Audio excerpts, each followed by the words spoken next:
सहारा प्रणाम। सहारा समय के खास कार्यक्रम दंगल 2024 में मैं अलहमरा खान आप सबका स्वागत करती हूँ। लोकसभा चुनाव संपन्न हो चुका है, ऐसे में आप सबको बेसब्री से इंतजार है परिणाम का।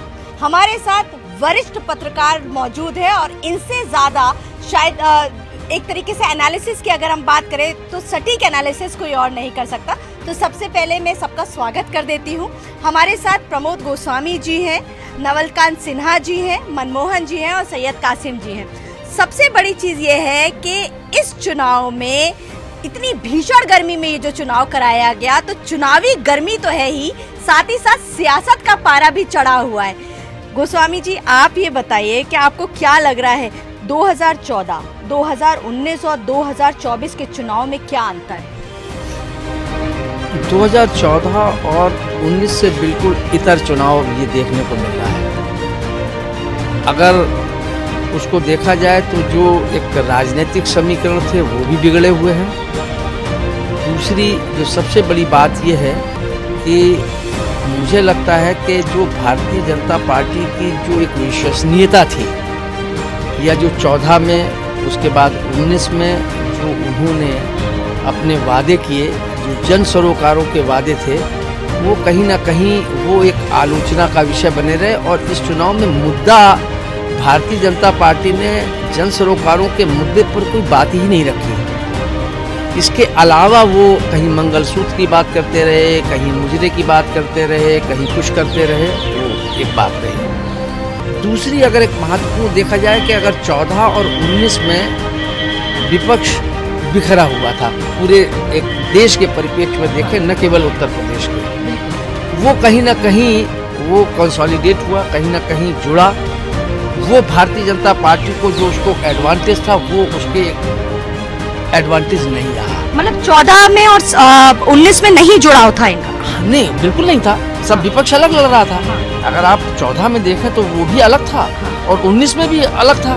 कहीं छोड़ दीजिए दो एक जगह की, हम पूरे व्यापक बात कर रहे हैं। जो ये गठबंधन बना, इंडिया गठबंधन वर्सेस एनडीए कह लें आप, ये सीधी सीधी फाइट हो गई। वो भारतीय जनता पार्टी के पेशानी पर उसने पसीने ला दिए। कासिम जी, आप ये बताइए, अभी प्रमोद जी जो बता रहे थे उससे आप कितना सहमत हैं? आपको क्या लग रहा है, इस बार का चुनाव अलग होने जा रहा है या इस बार के चुनाव में 80 में से इस बार ये 70 सीटें ना निकाल ली जाए? देखिए अलमीरा, ऐसा है कि प्रमोद जी ने जो कहा कि इस बार विपक्ष बिखरा हुआ नहीं था, एक था, तो मैंने थोड़ा सा गौर, इतनी देर में मैं इसको गौर करने लगा। मुझे लगता है कि कांग्रेस के जो एलाइज थे वही एलाइज इस बार भी। एक अखिलेश यादव ऐड हुए, ममता अलग लड़ रही हैं, केजरीवाल दिल्ली में मुस्लिम वोटों की मजबूरी में कांग्रेस के साथ 2 सीटों पे समझौता करके बैठे हुए। बाकी जगहों पे वही स्थिति है जो आपने पहले देखी है। शरद पवार पहले भी कांग्रेस के एलाइज थे, अभी भी हैं। शिवसेना उनके साथ थी, अभी भी हैं। मध्य प्रदेश में कोई एलाई बढ़ा नहीं, राजस्थान में कोई एलाई आया नहीं। जयंत चौधरी होते थे, भारतीय जनता पार्टी के साथ जा रहे थे, एक कम हो गया राजस्थान में, पहले जयंत उनके साथ होते थे। उसके बाद आप आएंगी छत्तीसगढ़ में कोई एलाइज बढ़ा नहीं, ना कोई मोर्चा, ना कोई, जैसे कांग्रेस अकेली थी वैसे ही, तो कोई बड़ा परिवर्तन नहीं आया। हाँ, ये जरूर हुआ कि इस इलेक्शन में जो चीज दिखाई दी है 14 और 19 से इतर, वो ये है कि पब्लिक रोष जो थी, मोदी है तो मुमकिन है कहने वाले लोगों में कमी आई। दूसरी चीज ये हुई कि कास्ट इक्वेशन जो है वो बीजेपी का बिगाड़ा विपक्ष ने। अब वो कितना बिगड़ा है ये देखने वाली बात होगी। 3 चरणों तक अगर आप देखेंगी तो तीसरे चरण तक आपको चुनाव बड़ा शांत दिखाई दिया। चौथे चरण से वोकल हुआ, वोकल होना शुरू हुआ वहां से जहां यादव के साथ मुसलमान जुड़ गए। मैं अक्सर कहता हूँ नवलकांत भाई के साथ भी, प्रमोद जी के साथ भी, कि शाहजहांपुर के उस तरफ यादव नहीं है। सहारनपुर तक आप चले जाइए, यादव इतना नहीं है कि किसी एक मेयर का डिसाइडिंग नहीं है। पार्लियामेंट तो बहुत बड़ी चीज होती है। जैसे ही ये यादव में आया तो फिर वोकल होने लगा। तो जैसे उसके बाद चौथे 5वें चरण में और यादव हो गया, और यादव हो गया, पश्चिम आते आते और यादव हो गया, तो यादव मुसलमान तो इतना बढ़ गया चुनाव कि लग रहा है कि एक तरफा चुनाव हो रहा है। मेरा असेसमेंट ये है, पहले राउंड में मैं ये बात कहूँगा कि या तो अगर हवा है जो मोदी के पक्ष में 14 में थी, मोदी के पक्ष में 19 में थी, वैसी हवा अगर इंडिया गठबंधन के पक्ष में है तो भारतीय जनता पार्टी यूपी में बहुत बुरी तरह हारेगी। वो नजर नहीं आता। 14-19 आप जरूर याद रखिएगा, 22 भी याद रखिएगा। 14 में मोदी के वोट प्रतिशत 41 के करीब आसपास था, आसपास। 2019 में जो सपा बसपा गठबंधन हुआ तो 50 पहुंच गया, 9% बढ़ गया, इतना बड़ा गठबंधन, उसके बाद वोट प्रतिशत 50। मैं 50% में 10% की गिरावट फिलहाल नहीं देख पा रहा हूँ। जब ओम प्रकाश राजभर भी उधर चले गए, दारा सिंह चौहान उधर चले गए, उसके बाद क्या कहते हैं जयंत चौधरी भी उधर चले गए, पल्लवी पटेल भी अलग हो गई। ये सारे लोग जो 22 में अखिलेश के साथ थे, इतने लोग अखिलेश यादव को छोड़ गए। मुस्लिम वोट कंसोलिडेट हुआ है। लेकिन पिछड़ों में अगर ये कह दिया कि सुल्तानपुर में चूंकि हम निषाद लड़ा रहे हैं, पूरी यूपी का निषाद मिल जाएगा, इम्पॉसिबल। अगर हम लालजी वर्मा को अम्बेडकर नगर लड़ा रहे हैं तो उसके मतलब सारी सीटों पे कुर्मी मिल जाएगा, मैं यकीन नहीं करता। जहां पर जिस बिरादरी का कैंडिडेट लड़ा है उस बिरादरी का वोट आया है, लेकिन जहां पर वो नहीं लड़ रहा है वहां पर वो भारतीय जनता पार्टी के साथ अपने को कंफर्टेबल महसूस कर रहा है। और ये एक ऐसी चीज है जो प्रेडिक्ट करने में बड़ी मुश्किल का सामना करना पड़ रहा है। इस बार का चुनाव प्रेडिक्ट क्यों नहीं हो पा रहा है? क्योंकि देखिए 14 में भी सबको क्लियर था कि भाई बीजेपी बहुत अच्छा कर रही है, मोदी का ही आना है, 19 में भी क्लियर हो गया था, लेकिन 24 में क्लियर नहीं हो रहा है, मतलब एक क्लियरेंस मिल नहीं रही है। देखिए 24 का चुनाव जो खास तौर से यूपी की हम लोग बात करेंगे तो उत्तर प्रदेश में जो एक बहुत बड़ी पार्टी जिसको माना जाता है, जिसका जनाधार है 18% वोट का, वो है बहुजन समाज पार्टी। और वो इस इलेक्शन में बहुजन समाज पार्टी कहीं ना कहीं आइसोलेट होती हुई दिखाई देती है। चाहे आप बिजनौर से शुरू करिए, पूर्वांचल तक आप चले जाइए तो 2 मात्र ऐसी सीट मुझे दिखाई पड़ी हैं, जिसमें एक नगीना है, दूसरी घोसी, जहाँ पर बहुजन समाज पार्टी मुझे सिर्फ लड़ती हुई दिखाई पड़ रही। बाकी 78 सीट पे कहीं नहीं है। नगीना में इसलिए कह सकता हूँ कि वहाँ पे रावण चुनाव लड़े हैं और वो एक ट्रिंगुलर फाइट की मैं बात कर रहा हूँ कि 2 सीटों पे है। बाकी गिरीश उनके जाटो चुनाव लड़े हैं बुलंदशहर में आके, थोड़ा सा वहाँ पर भी है, मगर कहीं भी बहुजन समाज पार्टी चुनाव लड़ती नहीं दिखाई पड़ी। तो 14 में यूथ जो बात है कि 14 में मोदी हो रहा था और सारा यूथ नौजवान आकर के मोदी के सामने खड़ा हो गया था, उनके साथ खड़ा हो गया। 19 के इलेक्शन में जो मैं समझ पाया कि मायावती और अखिलेश यादव का गठबंधन था। 25 साल की दुश्मनी खत्म हुई थी, अखिलेश यादव ने भी उसको खत्म किया, मायावती ने किया, मगर वो जमीन पर गठबंधन का असर उतरा नहीं। और उसमें यह हुआ कि समाजवादी पार्टी का जो वोट था वो बहुजन समाज पार्टी के कैंडिडेट को ट्रांसफ़र हुआ, मगर बहुजन समाज पार्टी का वोट ट्रांसफ़र नहीं हुआ। इसकी वजह से क्या हुआ कि समाजवादी पार्टी अपने परिवार की ही सीटें जीत पाई, बाकी बहुजन समाज पार्टी 10 पे चली गई, 0 से 10 पे चली गई। ये धीरे धीरे जो पिछले विधान परिषद का चुनाव हुआ जिसमें अम्बेडकर को, भीमराव अम्बेडकर को एमएलसी कैंडिडेट बनाया मायावती ने, राज्यसभा के चुनाव में भाजपा का समर्थन किया, इससे पिछले 2 से ये बात संदेश जाने लगा कि मायावती कहीं ना कहीं भारतीय जनता पार्टी के नज़दीक है। तो ये आम पब्लिक ने मान लिया कि मायावती जी भाजपा के करीब हैं कहीं ना कहीं से, और देश में यदि सरकार बनने और उसकी भी स्थिति आएगी तो मायावती उतनी सीटों पर नहीं जा पाएंगी कि सरकार बना सके।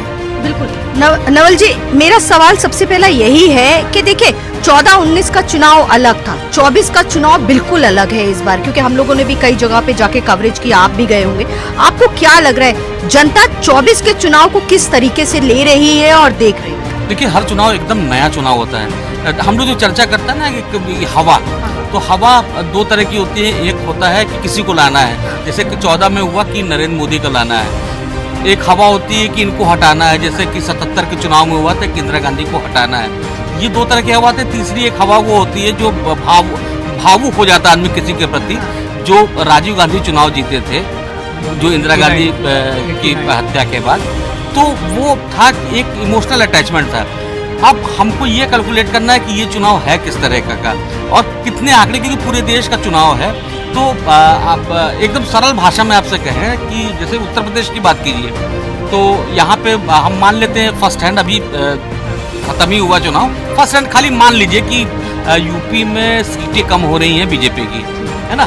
तो अगर बीजेपी की ये मान लें कि 15 सीटें कम हुई, तो 15 सीटें एक्चुअली कम नहीं हुई, उनकी 5 सीटें कम हुई, क्योंकि 10 तो बसपा की ऑलरेडी पहले कम थी। तो वो अगर हट जाएंगी और 5 बढ़ जाएंगी तो देश के स्तर पे बहुत फर्क नहीं पड़ने वाला, क्योंकि ये माना जा रहा है, दिख भी रहा है कि जिस तरह से बंगाल में सीटें बढ़ रही है। बंगाल में सीटें क्यों बढ़ रही हैं? पिछली बार उनकी 18 सीटें थी, और 18 सीटें तब थी जब उनकी विधानसभा में केवल 3 विधायक हुआ करते थे। आज की डेट में वहाँ पे उनके 80 विधायक हैं। तो 3 से जो 80 का सफर विधानसभा में तय किया है, तो यहाँ लोकसभा में भी वो सफर तय करेंगे। उड़ीसा में बीजेपी की सीटें बढ़ेंगी। तो सवाल ये है कि पूरे देश में बीजेपी की सीटें कम कहाँ हो रही हैं, और ये अगर नंबर्स ज़्यादा हैं तभी बीजेपी नहीं आएगी।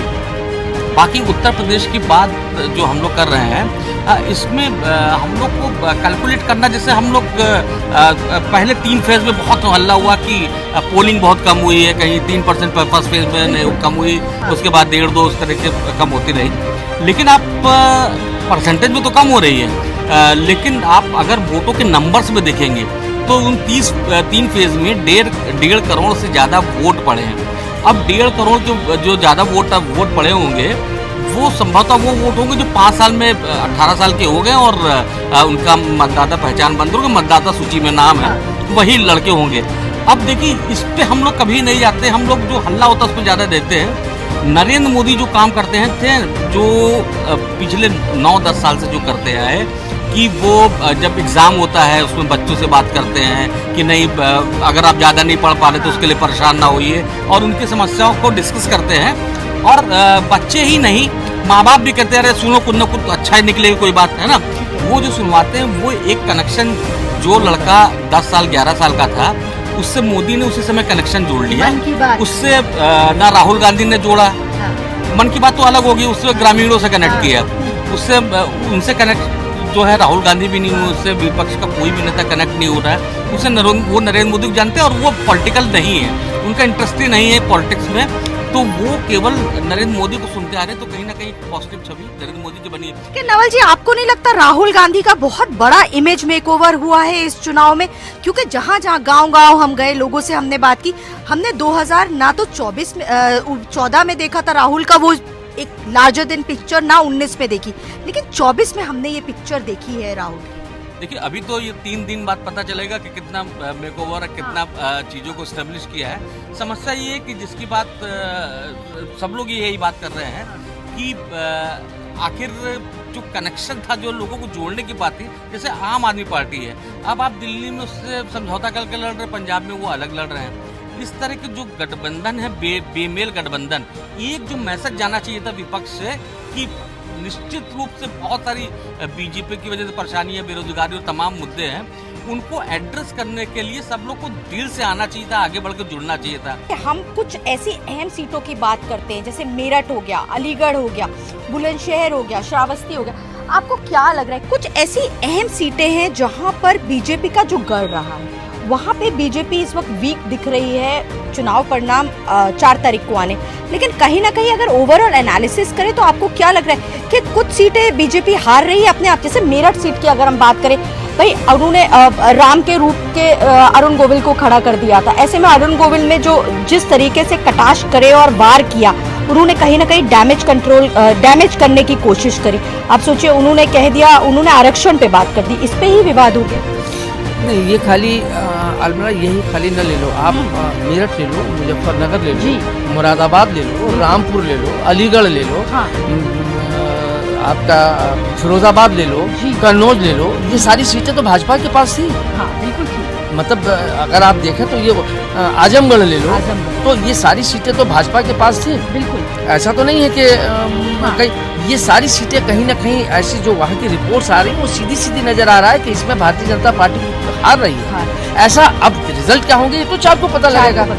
दूसरी एक जो इस चुनाव में एक आपकी ये भी बात रही कि जो मुझे लगता है कि भारतीय जनता पार्टी ने जो 400 सीटें पार और 80 का जो उन्होंने एक परसेप्शन बनाने की कोशिश की, उसको विपक्ष ने बड़े करीने से उसको कन्वर्ट कर दिया कि ये संविधान बदलेंगे कि नहीं बदलेंगे ये अलग बात है, लेकिन उसका क्योंकि राजनीति परसेप्शन की होती है, ये एक परसेप्शन विपक्ष ने बना दिया कि अगर ये इनको 400 मिल गई और ये 80 यहाँ से मिल गई तो ये संविधान बदल देंगे। यहाँ के कई अम्बेडकरवादी और जो दलित चिंतक हैं उन लोगों से उनसे मेरी बात हुई, उनका ये कहना था कि अब की जो समाजवादी पार्टी को जो 19 में हुआ या गठबंधन, उसमें भी अगर आप देखें तो दलित वोट बैंक में, जैसा मनमोहन ने कहा कि दलित वोट बैंक सपा में नहीं गया, लेकिन यादव वोट बैंक या सपा का वोट बैंक वहाँ ट्रांसफर हो गया। तो दलित स्टेट गेस्ट हाउस कांड से बुरी तरीके से समाजवादी पार्टी से खपा था। लेकिन इस बार उन चिंतकों का कहना है कि लगभग 30 से 35% वोट जो है दलित का, ऐसा कहना है, उनका मानना है। गया कि नहीं गया ये तो 4 को पता लगेगा। लेकिन अगर ऐसा है तो मुझे लगता है कि परिणाम अप्रत्याशित होंगे, क्योंकि ये डिसाइडिंग फैक्टर है, डिसाइडिंग फैक्टर जो मुझे लगता है। दूसरी बात जो अभी हमारे काजी साहब ने बात कही, गठबंधन की बात की, उस पर एक चीज खाली मैं जोड़ना चाहूँगा। उत्तर प्रदेश यहाँ की 80 सीटें हैं और महाराष्ट्र वहाँ शायद 42 है, तो ऐसे लगभग मान लीजिए 125 सीटें हैं। लोकसभा की 125 सीटों का गठबंधन जो है वो बहुत इम्पोर्टेंट गठबंधन है। उस गठबंधन को 125 सीटों के गठबंधन को आप हल्के ढंग से नहीं ले सकते हैं। बाकी आप मध्य प्रदेश चले जाए, राजस्थान चले जाए, हिमाचल चले जाए, वहाँ तो सीधा सीधा कांग्रेस और भाजपा गिरा हुआ, क्षेत्रीय दलों का कोई मतलब ही नहीं है। अगर आप बिहार आ जाएं तो बिहार में वहाँ तेजस्वी हैं, जबकि जो नीतीश कुमार का था वो कभी इधर कभी उधर, लेकिन अब की नीतीश कुमार साहब का वहाँ बुरी तरीके से वो एक्सपोज हो गए।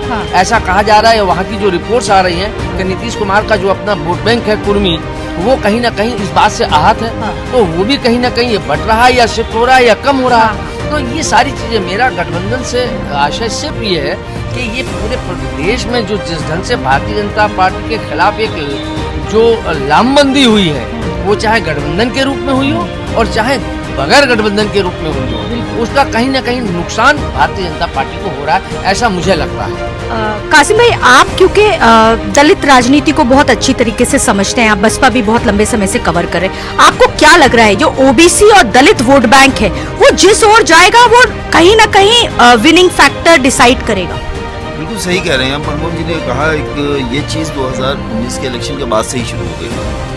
इसमें मैं आपको बताता हूँ, इसकी रिसर्च सुनिए। यादव वोट उसी तरह से नहीं गया जैसे जाटो ने गया। ना यादव बार बीएसपी के साथ गया, ना जाटो जो है समाजवादी पार्टी के साथ। समाजवादी पार्टी का वोट बैंक जो कहा जाता है, सहारनपुर मुसलमान, मेरठ मुसलमान, उसके बाद क्या अमरोहा मुसलमान, उसके बाद आपके गाजीपुर मुसलमान, ये मुस्लिम वोट, जौनपुर मुसलमान, मुस्लिम जो था वो कंसोलिडेट होकर बीएसपी के कैंडिडेटों के साथ रुका, और जहां जहां मुस्लिम और जमात अनुसूचित जात का जो कॉम्बिनेशन है ये बना, तो वहां पर वो ट्रांसफर हो गया, वो सीटें वो जीत गए। यादव कहाँ नहीं हुआ? सुल्तानपुर रामकुमार यादव हत्याकांड, साफ सा मामला था जिसको लेकर सोनू सिंह से विवाद था वहाँ यादवों का। उसी कैंडिडेट ने, कमला यादव जो अभी भारतीय जनता पार्टी में चली गई सोनू के ज्वाइन करने के बाद, फिर कमला यादव आजाद लड़ी, 15,000 उनको वोट मिले, 14,500 से सोनू सिंह हार गए, एक सीट यादव वोट नहीं मिला। मछली शहर यादव वोट बहुजन समाज पार्टी के कैंडिडेट को नहीं मिला। उसके बाद इसी तरह से आप दूसरी जगहों पे पहुंचेंगे, तमाम ऐसी सीटें जहां यादव वोट ट्रांसफर नहीं हुआ। ऐसे ही आगरा से लेके इस वाली बेल्ट में जाटो वोट, जाटो और यादव का एक ऐसा विवाद है। मैं इस इलेक्शन में इसी बात पे तो मैं हंसता हूँ नवल भाई, और आप एससी चला गया, जो लोग अपनी दलील रखते हैं, तर्क रखते हैं, तो मैं उनसे एक सवाल करता हूँ कि मायावती 19 में डिम्पल यादव का हाथ उठा के कह रही थी कि इसे वोट देना है, डिम्पल यादव हार गई, दलितों ने, जाटों ने नहीं दिया। मायावती जाके धर्मेंद्र यादव के बदायूं में कह रही थी कि जिताना है, उन्होंने वोट नहीं दिया, जाटों ने, धर्मेंद्र हार गए, डिम्पल हार गई। और इस बार मायावती को अखिलेश यादव गाली दे रहे हैं, अखिलेश यादव को मायावती कर जा रहे हैं, और उसके बाद जाटो वोट जा रहा है।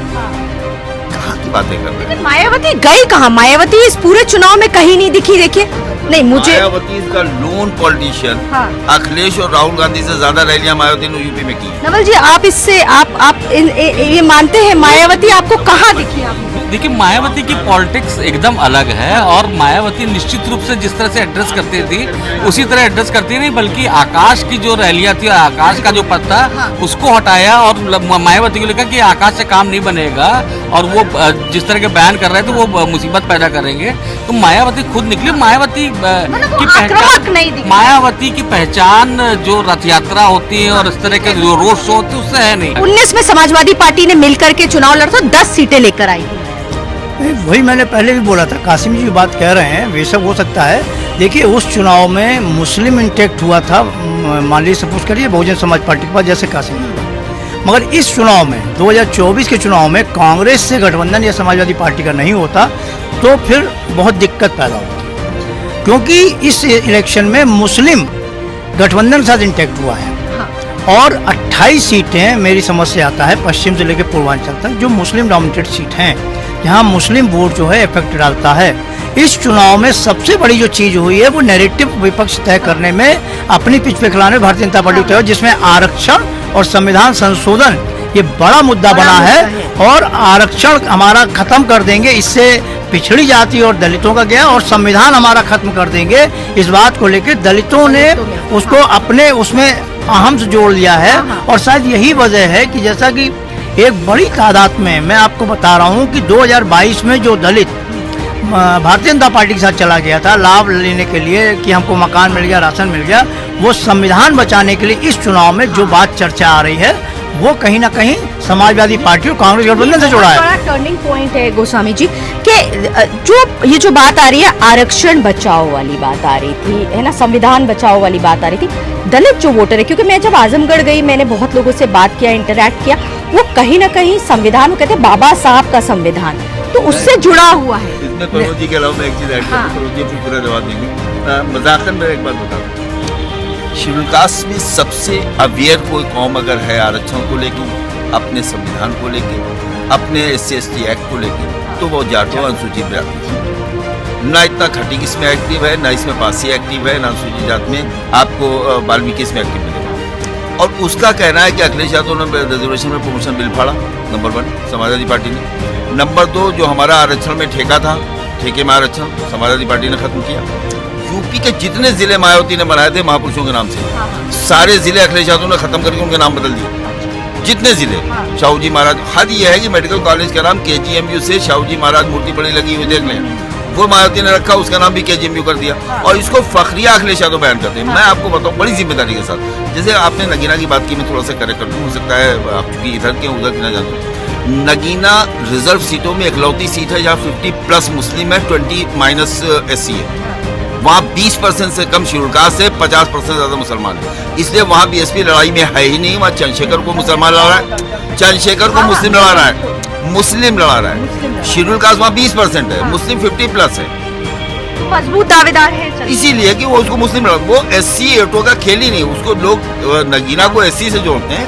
वो नगीना 51% मुस्लिम है और 21% शेड्यूल कास्ट है। तो इससे आप अंदाजा लगा लेंगे वो शेड्यूल कास्ट का खेल वहाँ नहीं है। आपको क्या लग रहा है सर, जो सवाल पे मैं फिर आऊंगी कि एक बहुत इंपॉर्टेंट सवाल है कि इस बार देखिए आरक्षण बड़ा मुद्दा बन गया, संविधान बचाओ बड़ा मुद्दा बन गया। आलमा देखिए 2 चीज़ें, अगर आप 14 के बाद से देखें तो भारतीय जनता पार्टी ने जो सोशल इंजीनियरिंग करी, उसमें कहीं ना कहीं BSP का जो दलित वोट बैंक था उसका भी कुछ वोट बैंक अपने में ले लिया, पिछड़े अति पिछड़ों को भी उसने ले लिया, खाद्यान्न था उसका भी उसको एडवांटेज मिला।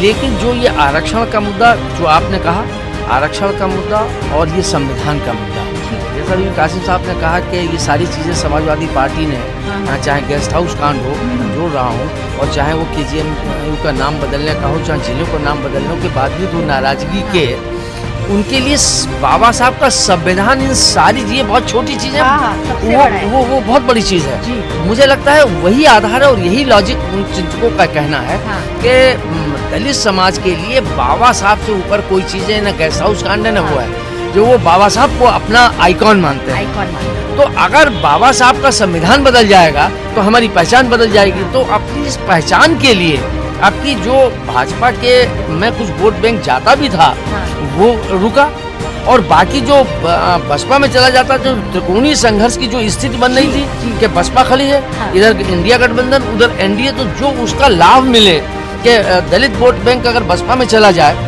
तो फिर भारतीय जनता पार्टी के लिए रास्ता क्लियर है। तो ये आपस में फिर वही 3 भाग हो जाएंगे। वो एडवांटेज जो है मुझे लगता है कि वो उत्तर प्रदेश में सबसे ज्यादा भारतीय जनता पार्टी को नुकसान दे रहा है। और यही नहीं, इसका प्रभाव पूरे देश में और महाराष्ट्र में विशेष रूप से देखने को मिलेगा। बिल्कुल, देखिए ये बहुत बड़ा सवाल उठता है कि अगर उत्तर प्रदेश में 80 में से 25-30 सीटें भी गठबंधन लेकर के आ जाता है, एक अनुमान लगाया जा रहा है, तो इसका असर देखिए पूरी नॉर्थ में पड़ेगा, चाहे आप वो हरियाणा ले लीजिए, दिल्ली ले लीजिए, है ना। तो अलविदा आप मतलब मैं खाली एक छोटी सी बात कहना चाहता हूँ, मैं ये मान लूँ कि एक सीट ही कम हो रही है। आप उत्तर प्रदेश ले लीजिए, राजस्थान कम हो रही है, मध्य प्रदेश चाहे एक कम हो रही है, आप महाराष्ट्र में कम हो रही है, बंगाल में कम हो रही है, दिल्ली में कम हो रही है, हिमाचल में कम हो रही है। मैं मानो एक एक सिटी कम हो रही है। सवाल ये है कि ये आउटगोइंग हो रही, इनकमिंग कहाँ से हो रही है? इनकमिंग कहाँ से हो रही है? देखिए दो मैं कहना चाहूँगा एक चीज आई थी 10 में कह दूँ, हाँ, मुस्लिम डोमिनेटेड सीट की बात आई, ठीक है, 14 आप याद कीजिए, हाँ, सारी वो सीटें जहाँ 50% मुस्लिम है, भारतीय जनता पार्टी जीती, सारी बिजनौर जीती, नगीना जीती, सहारनपुर जीती, मेरठ जीती, मुरादाबाद जीती, अमरोहा जीती, संभल जीती, रामपुर जीती, रामपुर जीती, सारी मुस्लिम डोमिनेटेड सीटें बीजेपी ने जीती हाँ। हैं 2014 में। 2009 में समाजवादी पार्टी के जितने एमपी जीते थे उसमें 0 मुस्लिम था, 0 मुस्लिम। ये जो उनका ट्रैक रिकॉर्ड में बता, 2019 में 14 में 0 मुस्लिम था, 19 में 6 मुस्लिम जीत के आता है। सवाल सब लोग ये जरूर कर रहे हैं कि क्या बीएसपी के 10 एमपी बचेंगे नहीं बचेंगे। मेरा सवाल हर चैनल पे होता है, क्या 6 मुसलमान में 6 मुसलमान बचेंगे नहीं बचेंगे? 6 मुसलमान बचेंगे कि नहीं बचेंगे?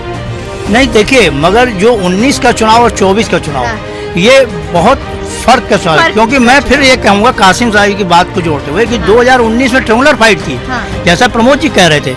मगर इस चुनाव में अब चाहे यूपी हो, बिहार हो, महाराष्ट्र हो, राजस्थान और मध्य प्रदेश में तो खैर 2 दल के अलावा कुछ है ही नहीं, सब जगह डायरेक्ट फाइट हो रही है। तो ट्रेंगुलर फाइट नहीं है कहीं ना। तो जब 3 ट्रेंगुलर फाइट नहीं होगी तो उससे नुकसान बीजेपी का होगा, क्योंकि खोने के लिए बीजेपी के पास है। क्योंकि जो बात आ रही थी कि बढ़ेगी कहाँ से, आप सैचुरेशन पॉइंट पे 303 ले आए थे, आप कर्नाटक में आप 24 सीट जीते, राजस्थान में 25 जीते, मध्य प्रदेश में आप 28 जीते, पश्चिम बंगाल में 18 जीते, यूपी में आप 64 जीते। तो अब आप मान लीजिए घटेगी ना, 2-2, 4-4 भी घटेगी तो आप बढ़ा कहाँ से रहे हैं? कि 400 पार का जो आपने नारा दिया, जो प्रमोद जी ने बात कही, मैं उसी बात को कह रहा हूँ। और यूपी का चुनाव ये 1-to-1 लड़ाई से बीजेपी को नुकसान हो रहा है। और जो बात अभी ये कह रहे हैं कि जो अभी आपने कहा नवल जी ने कि 15 घटेंगी, मान ली 15 64 में से घटेंगी, तब तो नुकसान है ना, 30 का नुकसान हो जाएगा। जी हाँ, तब तो आप 20 उस पर आ जाएंगे ना। नहीं, लेकिन ये बताइए कि समाजवादी पार्टी अपने आप को कहाँ देखती है? देखिए 14 में भी 5 सीटें, 19 में भी 5 सीटें, और अभी 24 की अगर हम बात करें, देखिए 19 में उनका गठबंधन बसपा के साथ था तो बसपा को फायदा मिला 10 सीटें। अभी कांग्रेस के साथ गठबंधन है नवल जी, तो क्या लग रहा है, कांग्रेस का फायदा मिलने जा रहा है इनको, या ये अपना अलग से वोट बैंक लेकर के आ रहे हैं? देखिए, हम लोग की समस्या ये है कि एक फैक्टर को हम लोग बहुत अवहेलना करते हैं ध्यान देने में, वो है मायावती। आपको ये जरूर सोचना चाहिए कि 14 में मायावती की 0 सीटें थी उत्तर प्रदेश में, और उसके बाद जब समाजवादी पार्टी के संग लड़ती तो डबल डिजिट में आ जाती है, 10 सीटें हो जाती हैं। लेकिन फिर भी मायावती क्यों चुनाव नहीं लड़ रही है, ये सबसे बड़ा सवाल है। कुछ लोग कहते हैं कि कहीं दबाव में लड़ रही हैं। हम कहने कि अगर 2 मिनट के हटा दीजिए कि दबाव नहीं है, अगर कोई स्ट्रेटेजी है उस स्ट्रेटेजी पे भी गौर करना होगा। और उसकी सबसे बड़ी स्ट्रेटेजी है कि जो पिछला, जैसा कासिम भाई बात कर रहे थे कि पिछले चुनाव में जो पोलिंग हुई है, वो जाटव वोट जो समाजवादी पार्टी को वोट देना चाहिए था, जहाँ पे सपा का कैंडिडेट खड़ा था, उसने बीजेपी को वोट कर दिया। और मायावती को लगा कि ये हमारा जो वोट बैंक है, इसकी अगर आदत पड़ गई दूसरी तरफ देने की, तो हमारा कहीं वोट बैंक खत्म ना हो जाए। और वैसे भी 18% बात कर रहे थे, पिछले चुनाव में 12 के करीब उनका परसेंटेज था, 12-13% मान लीजिए, तो वो परसेंटेज कम हुआ था। तो मायावती की बेसिक वजह यही है। अब ये हो रहा है कि जाटव अगर वोट नहीं देगा बसपा को, तो ये मान लीजिए, ये मेरा विश्लेषण है कि वो फिर कांग्रेस और समाजवादी पार्टी को भी नहीं देगा, वो बीजेपी को वोट देगा। और बीजेपी को वोट देने का मतलब है कि बीजेपी का वोट बहुत ढंग से बढ़ जाएगा। और जहाँ जहाँ मुस्लिम कैंडिडेट खड़े हुए हैं, जो बीएसपी ने खड़ा की है, ऐसा नहीं है कि वो 0 पाएगा कि ये तो ऐसे खड़ा कर दिया गया है बीजेपी को फायदा पहुँचाने के लिए। बहुत सारे कैंडिडेट होते हैं जिनकी अपनी ताकत होती है।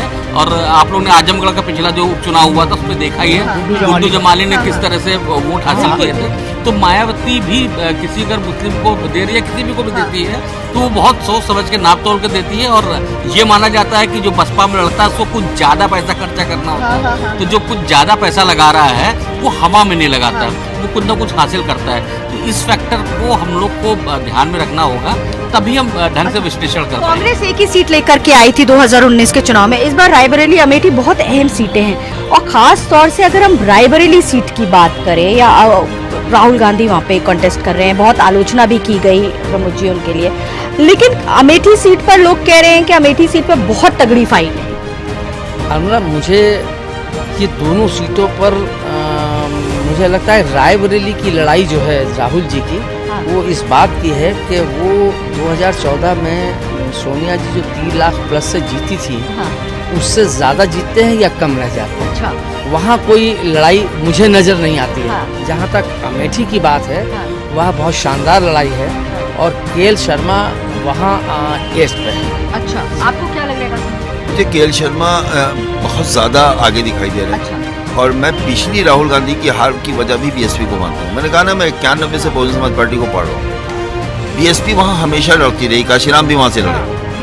पिछले इलेक्शन में अखिलेश यादव ने 19 में वो सीट अपने खाते में छुड़वाई और कांग्रेस को दे दी। बीएसपी कैंडिडेट था नहीं।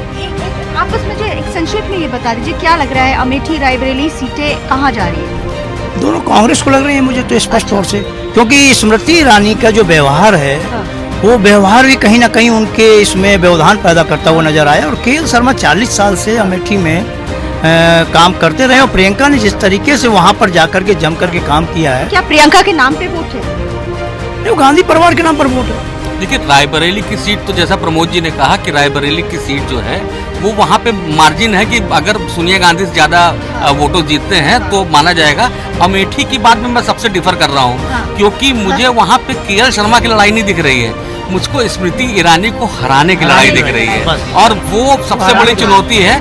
मुझको लगता है कि के.एल. शर्मा की जगह अगर प्रियंका गांधी उतरती तो वहाँ पे कोई लड़ाई ही ना होती। अच्छा, लास्ट चरण के ऊपर हम आते हैं भाई। मोदी के गढ़ में चुनाव हो गया है और ऐसे में मिर्जापुर बहुत अहम सीट मानी जा रही है वहाँ के आसपास के। आपको क्या लगता है मुख्तार अंसारी के बाद वहाँ पे कहीं ना कहीं सीटें इम्पैक्ट करेंगी? गाजीपुर की सीट की बात कर रहे हैं। देखिए, अब जब भी मुख्तार के परिवार की बात होती है तो हम लोग ये कैलकुलेट करने लगते हैं कि वो मुसलमानों के वोट से जीतते हैं, लेकिन मोहम्मदाबाद से जहाँ जो इनके परिवार की सीट है, फिलहाल की सीट रही विधानसभा क्षेत्र, वहाँ पे केवल 10% मुसलमान है।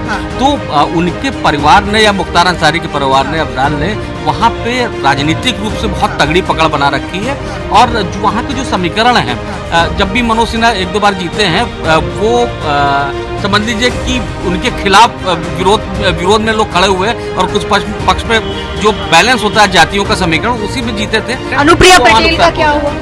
देखिए, अनुप्रिया पटेल को कुर्मी वोट जो वहाँ पर है मिर्जापुर में, वो इंटैक्ट है, उनके साथ रहेगा। मगर एक बात ये आई है, अब ये नतीजा 4 को जब आएगा तो पता चलेगा कि राजा के खिलाफ जो उन्होंने प्रतापगढ़ में जाकर के जो बात कही, और राजा ने फिर एक राजा भैया ने जो कॉल दिया कि अब हम मिर्जापुर चलेंगे, और मिर्जापुर में तो जो उनके लोग हैं वो मिर्जापुर में जाकर के अनुप्रिया को हराने के लिए, जैसा कि उन्होंने ऐसी बात कही। अब नतीजा क्या होगा वो 3 दिन बाद। ये बहुत अहम है। मनमोहन ने बिल्कुल ठीक कहा, वहाँ इंटैक्ट है उनका जो वोट है, हाँ। पटेल वोट कुर्मी वोट है, वो इंटैक्ट है। हाँ। लेकिन राजा भैया को जो उन्होंने एक वहाँ कह दिया कि राजा जो है ईवीएम से पैदा होता है, माँ के कोख से नहीं, हाँ। उस पर वो जो रिएक्ट कर गए, मुझे लगता है कि राजा भैया का वहाँ प्रभाव है। हाँ। इसकी वजह से राजा भैया की नाराजगी जो है, तो एक राजनीति परसेप्शन की होती है, वो जो परसेप्शन बनाने की कोशिश की है, उससे एक लड़ाई कांटे की तो हो गई है। देखिए, उत्तर प्रदेश में प्रधानमंत्री नरेंद्र मोदी ने बहुत ज्यादा रैलियां करी और ताबड़तोड़ भाषणबाजी भी करी। और अगर हम आखिरी चरण की बात करें प्रमोद जी, तो आपने देखा कि उनका शब्दावली बदली हुई थी। कहीं ना कहीं विपक्ष ने उनको घेरा, भाई गांधी जी पर बयानबाजी करी कि उनको कोई नहीं जानता था, फिल्म देखने के बाद उन्होंने पहचाना। जो इस देश की और विशेष रूप से उत्तर प्रदेश की जो राजनीति है, उसका क्या प्रभाव होगा लोगों पर, चूंकि यहाँ कबीलाई संस्कृत की राजनीति है, इसलिए उन कबीलों पर इसका कोई बहुत फर्क नहीं पड़ता। और इंटेलेक्चुअल जो है, जो शहर तबका है, वो अपनी वोट देने बहुत कम गया है। तो मुझे लगता है इसका तो कोई, लेकिन ये बात जरूर है कि जो पढ़े लिखे लोग हैं या प्रधानमंत्री के पद पर जिस ढंग के शब्दावली का, जिस ढंग की राजनीति में बयानबाजी की गई, मुझे लगता है वो शायद उस पद का गरिमा के अनुरूप नहीं। देखिए, इम्तिहान हो गया, नतीजों का हर किसी को बेसब्री से इंतजार रहता है और दिल धक धक धक करता है। 4 तारीख को हर किसी का इंतजार रहेगा, हर किसी को कि आखिरकार किसके सर पे सजेगा ताज। लेकिन यहाँ पर एक संक्षेप में हम ये पूछेंगे कि उत्तर प्रदेश में इस बार कितनी सीटें आप दे रहे हैं? देखिए, मुझे ऐसा लगता है कि गठबंधन जो है वो 16 सीटें उसके पास थी। हाँ। मतलब ठीक है, हाँ हाँ, 22 के ऊपर में नहीं देगा। आप नहीं दे रहे, आप बताइए। अलमरा, मुझे लगता है कि अगर मैंने अपने पहले भी ये कहा कि अगर दलितों का वोट शिफ्ट हुआ है हाँ तब तो परिणाम उसके इतर होंगे, और अगर वो नहीं भी हुआ है तो मुझे लगता है कि 50 भारतीय जनता पार्टी और 30 जो है वो गठबंधन 5± आप इसमें कर सकते हैं। 50-50 है, 50-50 बोल रहे हैं आप। 50-50 है। हाँ। अब 35-55 हो सकता है, 35-45 हो सकता है, हाँ। और 50-50 क्योंकि भारतीय जनता पार्टी के लीडरों से भी मेरी बात हुआ, और इसमें कहीं ना कहीं उन लोगों के भी मन में ये बात है। क्योंकि मैं एक बात यहाँ जोड़ना चाहूँगा कि समाजवादी पार्टी ने उत्तर प्रदेश की सीटों पर जो उसके अपने कोटे की सीटें हैं उस पर जातीय समीकरण का जो टिकट का बंटवारा किया है उसको भारतीय जनता पार्टी के लोग भी अप्रिशिएट कर रहे हैं। अच्छा। और भारतीय जनता पार्टी में जो टिकट दिए गए हैं वो जातीय समीकरण पर कहीं ना कहीं विफर कर गए, और उनके जैसे अभी पहले हम लोग बात कर भी रहे थे कि कहीं ना कहीं जाकर के ये बात आई है कि कैंडिडेट के खिलाफ भी लोग वोट करेंगे। मोदी को पसंद करें मगर कैंडिडेट को हराना है।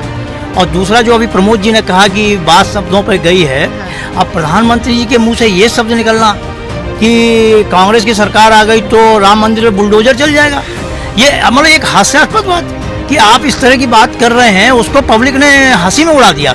जैसे गांधी जी के लिए बात कर रहे हैं कि गांधी जी को एटनबरो और उसके आने के पहले तक कोई जानता ही नहीं था।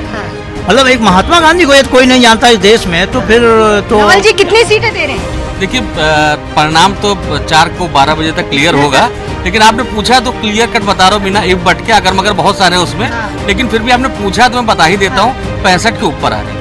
65 के ऊपर आ रही है। तब तो फिर प्लस हो रही भाजपा।